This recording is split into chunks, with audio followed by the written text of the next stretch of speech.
ఓం శాంతి. పిల్లలు నిర్దోషులు, కానీ వారు పెరిగే కొద్దీ వారికి ఎదురయ్యే వాతావరణం వారిని మారుస్తుంది.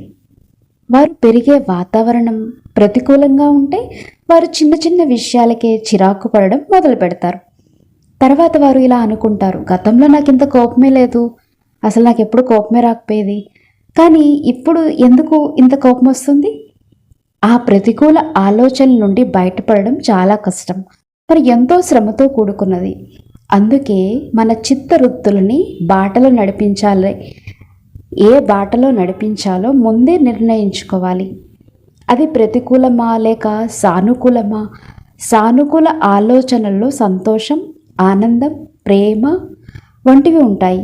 అదే ప్రతికూల ఆలోచనల్లో నిరాశ, ఉదాసీనత, దుఃఖం, అనుమానం ఉంటాయి. మనం ఎంచుకునే బాటను బట్టి మన కర్మల సృష్టి ఆధారపడి ఉంటుంది. కాబట్టి మనం ఏ బాటలో వెళ్ళాలో ముందే నిర్ణయించుకోవాలి. ఓం శాంతి.